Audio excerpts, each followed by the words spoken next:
ഉണർവ് ലഭിച്ച ഒരു മനസ്സിന് പുറം മോടികളിലും വെറും വർത്തമാനങ്ങളിലും ഒതുങ്ങുന്ന പ്രണയത്തോട് താല്പര്യം തോന്നില്ല. ഇന്നത്തെ കാലത്തെ പല ഡേറ്റിങ്ങുകളും ആളുകളെ കാണിക്കാനോ വെറുതെ സമയം കളയാനോ ഉള്ളതാണ്. എന്നാൽ നിങ്ങൾ കൊതിക്കുന്നത് മറ്റൊന്നിനാണ്. അവരുടെ ആത്മാവിനെ അറിഞ്ഞുകൊണ്ട് പേടികളെയും സ്വപ്നങ്ങളെയും ചേർത്ത് പിടിക്കുന്ന ഒരു ആഴത്തിലുള്ള ബന്ധത്തിലാണ്. ഇവിടെ സംഭവിക്കുന്നത് മറ്റൊരു കാര്യമാണ്. നിങ്ങൾ പണ്ട് അപൂർണനായിരുന്നു. സ്വയം പൂർണ്ണത നേടാൻ മറ്റൊരാളെ ആവശ്യമായിരുന്നു. എന്നാൽ ഇന്ന് നിങ്ങൾ തിരിച്ചറിയുന്നു, നിങ്ങൾ സ്വയം പൂർണ്ണനാണ്. നിങ്ങളെ രക്ഷിക്കാനോ പൂർത്തിയാക്കാനോ ഇനി ഒരാളുടെ ആവശ്യമില്ല. ഉദാഹരണത്തിന്, മുൻപൊക്കെ ഒരാളോട് സംസാരിക്കുമ്പോൾ അവർ നമ്മളെ ശ്രദ്ധിക്കുന്നുണ്ടോ, സ്നേഹിക്കുന്നുണ്ടോ എന്ന് നോക്കി നമ്മൾ നമ്മുടെ വാല്യൂ അളക്കുമായിരുന്നു. എന്നാൽ ഉണർവ് ലഭിച്ച ശേഷമുള്ള അവസ്ഥ ചിന്തിച്ചു നോക്കൂ. മറ്റുള്ളവരുടെ അംഗീകാരത്തിനു വേണ്ടി നിങ്ങൾ കാത്തു നിൽക്കാറില്ല. ഇതുകൊണ്ട് തന്നെ ഒരാളുമായി സംസാരിച്ചു തുടങ്ങുമ്പോൾ അവരുടെ എനർജി നിങ്ങളുടെ സമാധാനത്തിനെ കെടുത്തുന്നുണ്ടെന്ന് തോന്നിയാൽ ഒരു വഴക്കിനും നിൽക്കാതെ മാന്യമായി മാറി നിൽക്കാൻ നിങ്ങൾക്ക് കഴിയും. ഇതിനെ ആളുകൾ സെൽഫിഷ്നെസ് എന്ന് വിളിച്ചേക്കാം. എന്നാൽ ഇതൊരു ആത്മീയ സുരക്ഷാ വലയമാണ്, ഒരുതരം എനർജി പ്രൊട്ടക്ഷൻ. അതുകൊണ്ട് തന്നെ വെറും ഒരു ഒറ്റപ്പെടൽ ഒഴിവാക്കാൻ വേണ്ടി മാത്രം വിഷമകരമായ, നിങ്ങളുടെ ഊർജം കളയുന്നതോ ആയ ബന്ധങ്ങളിൽ നിൽക്കാൻ നിങ്ങൾ തയ്യാറാകില്ല. മറ്റുള്ളവരുടെ ഈഗോയും കപടതയും പെട്ടെന്ന് തിരിച്ചറിയാൻ ഇപ്പോൾ നിങ്ങൾക്ക് സാധിക്കും. മുഖംമൂടി അണിഞ്ഞ ഒരാളെ പ്രണയിക്കുക എന്നത് നിങ്ങൾക്കിന്ന് ബുദ്ധിമുട്ടാണ്.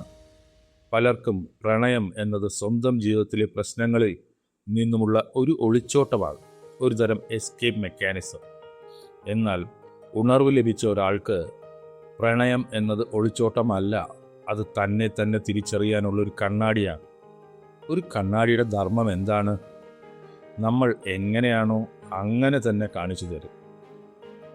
അവേക്കൻഡ് ആയൊരു വ്യക്തി ഒരു ബന്ധത്തിലേക്ക് വരുമ്പോൾ ആ ബന്ധം അവരുടെ ഉള്ളിലെ ട്രിഗേഴ്സും ഭയങ്ങളും മാറ്റേണ്ട സ്വഭാവങ്ങളെയും വെളിച്ചത്ത് കൊണ്ടുവരും.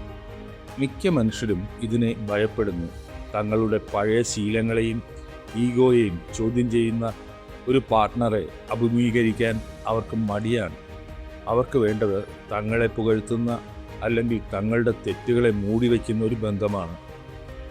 അതുകൊണ്ടാണ് നിങ്ങൾ ആഗ്രഹിക്കുന്ന രീതിയിലുള്ള ഒരു സത്യസന്ധമായ ബന്ധം കണ്ടുമുട്ടാൻ സമയമെടുക്കുന്നത്. നിങ്ങളെ വളരാൻ സഹായിക്കുന്ന സത്യത്തിൻ്റെ വഴിയിലൂടെ ഒപ്പം നടക്കാൻ ധൈര്യമുള്ള ഒരാളെ മാത്രമാണ് നിങ്ങൾക്കിനി വേണ്ടത്. അത് വളരെ അപൂർവമായി മാത്രം ലഭിക്കുന്ന ഒരു നിധിയാണ്. ഒരു നിമിഷം കണ്ണ് അടച്ച് ആഴത്തിൽ ഒരു ശ്വാസമെടുക്കൂ. നിങ്ങളുടെ ഈ തനിച്ചുള്ള അവസ്ഥയിൽ വിഷമം തോന്നേണ്ടതില്ല. ഇതൊരു ശാപമല്ല, ഇതൊരു അനുഗ്രഹമാണ്. പ്രപഞ്ചം നിങ്ങളെ ലോവർ എനർജികളിൽ നിന്നും സംരക്ഷിക്കുകയാണ്. അനുയോജ്യമല്ലാത്തതിനെ ഉപേക്ഷിക്കാൻ കാണിച്ച ഈ ധൈര്യത്തെ സ്വയം അഭിനന്ദിക്കൂ.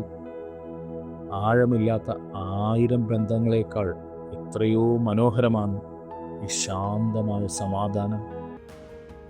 നിങ്ങൾ ഇപ്പോൾ ഈ ഘട്ടത്തിലൂടെയാണോ പോകുന്നത്? നിങ്ങളുടെ അനുഭവങ്ങൾ താഴെ കമൻറ്റിൽ പങ്കുവയ്ക്കൂ.